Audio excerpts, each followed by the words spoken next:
Continuando aqui os estudos do reverendo Augusto Nicodemos, né?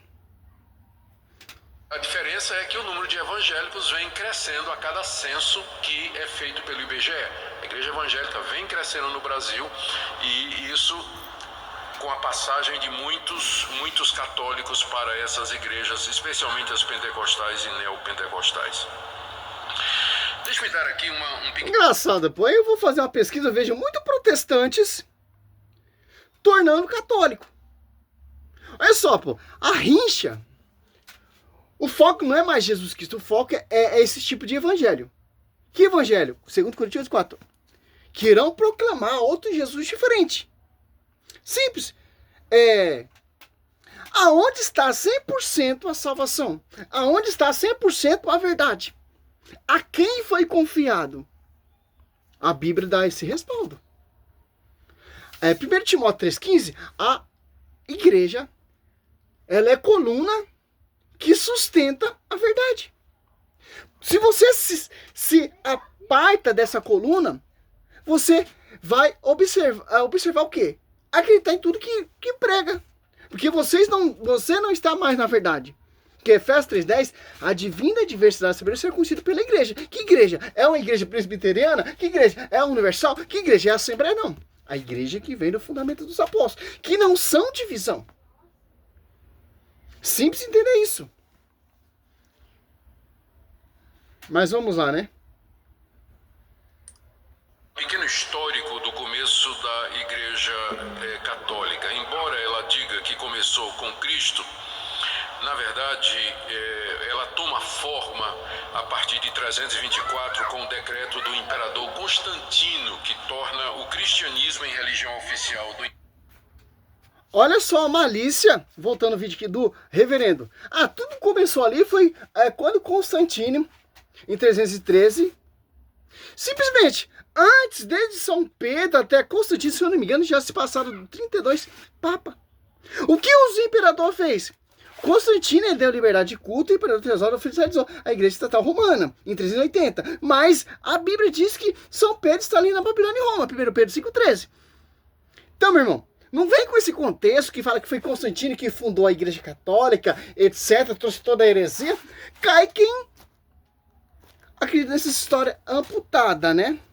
Tudo começou ali por Constantino, etc., piriri, parará. Do Império Romano. E multidões então concorrem para a igreja cristã para ganhar o favor do imperador. E não se conformando com a pureza do evangelho simples, começou-se a acrescentar ritos pagãos e modificar doutrinas. Eu vou falar de alguma delas mais adiante. No século XI, na verdade em 1054, houve o grande cisma do Oriente, foi a primeira grande divisão na igreja chamada católica. As pessoas geralmente pensam que a reforma protestante foi a grande divisão. Não. Bem antes já teve o chamado grande cisma do Oriente, quando os líderes da igreja católica em Roma, sede do Ocidente, e os líderes da igreja de Constantinopla, que era a capital do Oriente, eles discordaram com relação ao papel do Papa, que a essa altura já vinha crescendo. O Papa queria ser o pai de toda a cristandade, mas os cristãos do Oriente, com sede em Constantinopla, disseram: isso aí nós não vamos aceitar. E aí se excomungaram. O Papa de lá excomungou o Papa de cá, e o Papa de cá excomungou o Papa de lá. Então, olha só, esse cisma é contra a igreja. É contra que os apóstolos estão pregando. Os apóstolos estão pregando unidade. Olha o que São Paulo fala. Simplesmente, pô. A quem foi confiada a profecia? Mateus 16:8. A quem foi confiada a apacentar, a pastorear os cordeiros, a pastorear as ovelhas? João 21, do 15:17. A São Pedro. As apóstolos 15 ali, Pedro coloca a casa em ordem. Então, essa cisma que eles são, Augusto, quando diz que é do Oriente e tal, um papa excomungou o outro papa excomungou o outro, e a igreja se... acho que é ortodoxa, seguiu uma coisa, a outra seguiu outra coisa. Não. A Bíblia diz que tem que manter a unidade.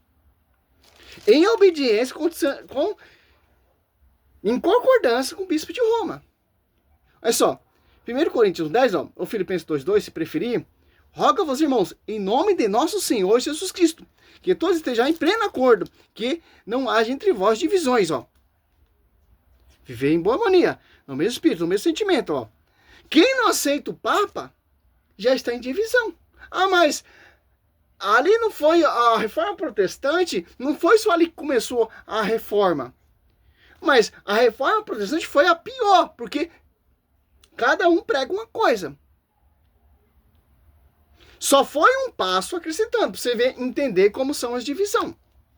A divisão, essas pessoas que se apartam, que se apostam da fé, que não quer reconhecer Pedro para o Papa, que não quer reconhecer a Igreja Católica, etc., ela está em divisão.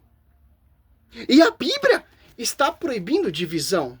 O próprio Cristo fala, toda divisão será destruída. O Lucas 11, 17. O Mateus 12, 26, 25, 26. O Marcos 3. Segundo Coríntios, São Paulo fala que irão surgir pessoas que irão proclamar outro Jesus diferente. Quem são essas pessoas? Em 1 Timóteo 4, 1 e 2. Que apostataram da fé. 2 Timóteo 4, 3 e 4. Mestres que não suportaram a sã doutrina da salvação. Negando, por exemplo, o purgatório, que ele vai falar mais para frente, negando totalmente o contexto da doutrina que o Martinho Lutero escreveu 95 tese. Simples, porque essa divisão, esse rompimento com a Igreja Católica, porque não queria aceitar o Papa. Tanto um se excomungou e o outro se excomungou. Mas a quem foi confiado? É simples, Bíblia. Escritura. Lá no primeiro século, pô, ninguém tinha acesso ainda a toda a escritura organizada, compilada pela igreja. Para compreender hoje isso aqui. Simples, ó. Você pegar em João 21 do 15, ó. Tendo ele comido, Jesus perguntou a Simão, Simão Pedro, filho de João, ama-me mais do que esses? Respondeu, sim. Ele, sim, Senhor, tu sabe que te amo. Disse Jesus, apacenta meus cordeiros. Perguntou outra vez, Simão, filho de João, ama-me? Respondeu, sim, Senhor, tu sabe que te amo. Disse Jesus, apacenta meus cordeiros. Perguntou pela terceira vez, ó. Filho de João, Simão, filho de João, ama-me? Porque ele perguntou pela terceira vez, ó. Ama. Respondeu, sim, Senhor, tu sabe que te amo. Disse Jesus, ó, apacenta minhas ovelhas, ó. Mateus 16, 19. Quem tem a chave? Esse é o grande cisma do Oriente. Os ortodoxos se romperam. Porque um excomungou o outro, o Papa ortodoxo do Oriente, excomungou o Papa, etc. E vai naquela patifária e faz um vídeo falando sobre isso. Por quê? A igreja, ela prega a unidade, meu querido. Tem que estar em comunhão com o bispo de Roma, como diz o Catecismo 95. Parágrafo 95. Para nós entender o que, ó. É simples, pô. Os protestantes, eles estão em comunhão com o bispo de Roma? Não está, é divisão.